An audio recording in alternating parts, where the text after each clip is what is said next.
Oh, I'm feeling very old today. I wonder why I'm feeling old today. I just can't think. I just can't think why I feel old and weary. I don't know. Anyway, I'm not too old or weary to read you a story. And I've got some stories for you. So, let me show you.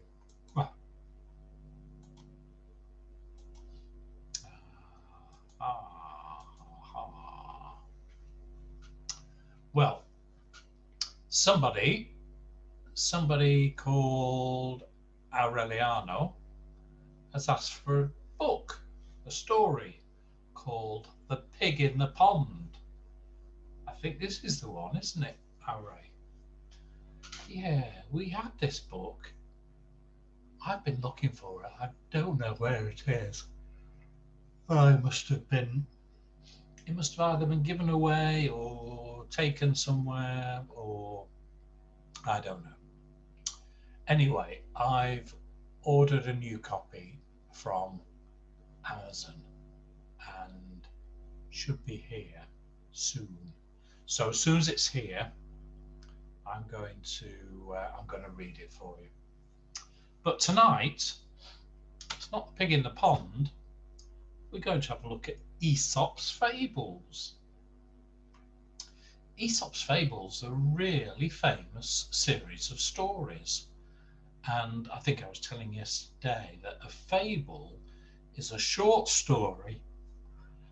Some of these are very short and they have animals instead of people. But the animals behave quite like people. Um, and there's always a moral, there's always a lesson in the story. So I'm going to read you the story. I'll do a couple tonight, and I'm going to tell you what the moral of the story is, and see if we can think of another one. If we can think of another moral. A lot of these stories have prompted little sayings in different languages. And maybe, Julia, you could ask your mummy about them. And if there's sayings in Spanish as well as in English, you could tell me because it'd be nice for me to know. And what else? What else? Aesop. Well, Aesop was a Greek, and the Greeks, as you well know, are amazing storytellers. We know this because of Greek myths, don't we? The story of the Minotaur that we had the other day, the wooden horse of Troy, um, Jason and the Argonauts. There's all kinds of amazing stories in the Greek myths. Um, but Aesop's a little bit different. But he was Greek and he was an amazing storyteller. So the first fable we have is called The Lion and the Mouse. There's the lion. What else can we see? Can you see a little mouse? One hot afternoon, Lion lay snoozing happily in the shade of a tree. Suddenly, he felt something running over his nose. He opened one eye and saw it was a tiny mouse. Furious at being woken up, he waited his moment, then he flashed out a great paw, whap, and caught Mouse by his tail. "Oh, please!" squeaked Mouse. "I didn't mean to wake you up. Let me go, please. If you do, I'll pay you back one day. I promise." Lion roared with laughter. You repay me, a little tiddly thing like you? How could such a puny creature be any use to the king of beasts like me? Oh, please, great king, cried the mouse, don't eat me. Lion yawned, and he thought about it. He was too sleepy. Oh, well, he said, if you insist, after all, you wouldn't make much of a meal, would you? Off you go, and be careful whose nose you walk on in future. It wasn't long after that that Mouse and Lion met again, and this is how it happened. Lion had gone off hunting at dusk. He was stalking through the trees. Do you know what stalking means? It means creeping very carefully so you can't be seen or heard. Anyway, I digress. He was stalking through the trees, following a herd of zebra, when he happened to spring a hunter's trap. Whoosh! A great net came down onto him and held him fast. He roared and he raged, but in spite of all his great strength, he couldn't break free. His roaring echoed through the forest so that everybody heard him and everyone knew that Lion was in trouble. Mouse heard him too, and he was a mouse of his word. Off he went as fast as his little legs would carry him to see if he could help. Wasn't long before he came across Lion, still caught up in the net, still roaring and raging. Don't worry, said Mouse. I'll soon have you out of that. And he began to gnaw at the ropes on the net one by one, until at last Lion could break free. There you are, said Mouse. I told you I'd pay you back, didn't I? A little tiddly thing like you helping out a king of beasts like me, said Lion. Who'd have thought it possible? Everything is possible, squeaked Mouse. Goodbye, Lion. And off he scampered into the long grass.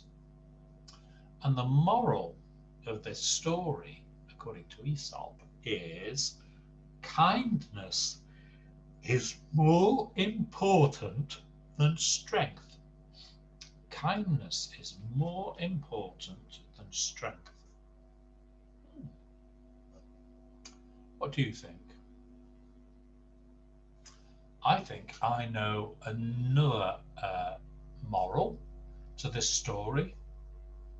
You may have heard it. It goes like this. It goes, one good turn deserves another. One good turn deserves another.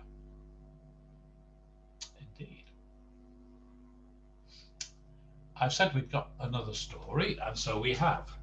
The next story is called The Tortoise and the Hare.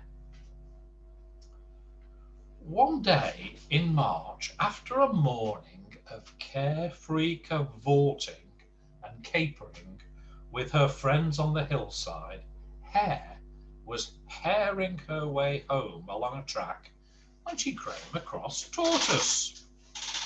Tortoise was going the same way, but slowly, very slowly, as tortoises do. Hare stopped to tease him. Wasn't very nice, was it? What did she say? Can't you go a little faster? I mean, how do you ever get anywhere? She said to him. Oh, I arrive, said Tortoise very politely. I always arrive sooner rather than later. maybe sooner than you imagine. Now, Fox just happened to be sitting on a branch nearby, and he heard the conversation. "That's true," said Fox. "I'm telling you, as tortoises go, this is a very speedy tortoise." "Ha! Speedy tortoise," scoffed Hare. "No such thing." "Listen, Hare," said Tortoise, losing his patience a little. "I get where I want fast enough, thank you. I'll prove it if you like. How about a race? You and me. The first one to the river is the winner." Hare leapt up into the air laughing, keeping a distance from Fox, of course. "A race? You and me? Ha! No problem. I'll beat you easy peasy. You won't see me for dust." "You set us off, Fox. I'm ready." And Fox agreed. "Ready, steady, go!" Fox called out, and off they went, Hare running as fast as the wind, and Tortoise, well, Tortoise was going as slowly as a tortoise. But Hare raced away, and very soon was out of sight.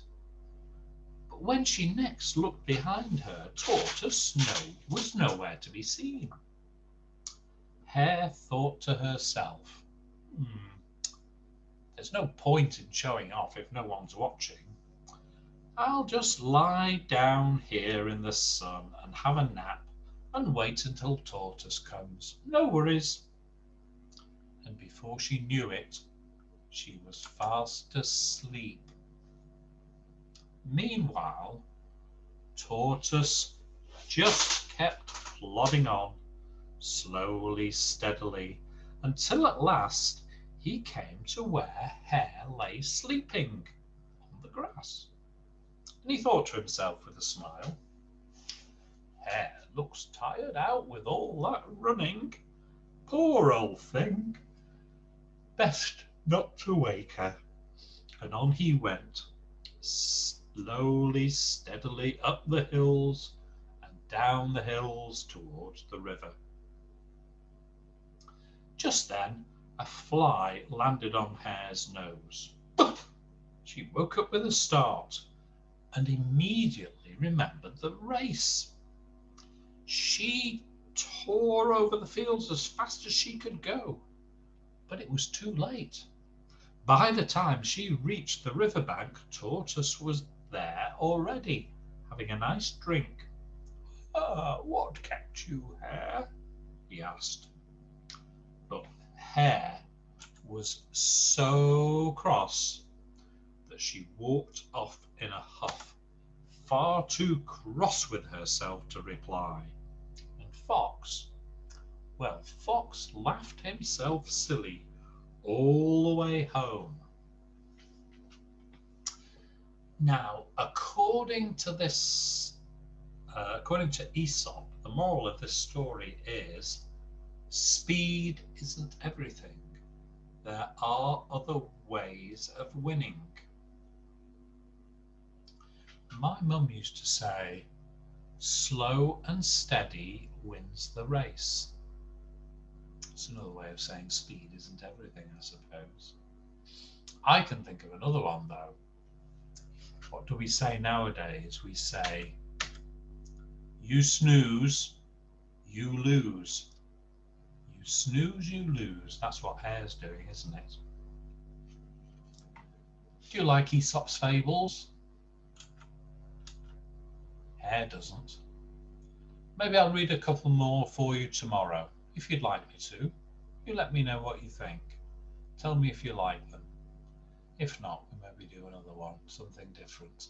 And if the book, what's it called? I can't remember. The Pig in the Pond. If that comes tomorrow, maybe we'll read that instead. Special request of Quacker, who didn't just ask for the book, he sang me a little song for the book, which was nice, very nice. Well, that's it for tonight. I'm off to bed. I'm very, very weary, but it has gone 10 o'clock, so it's well past my bedtime. Nighty night night. Sleep tight. Be good. Be good for mummy and daddy. I'll see you soon. Bye bye.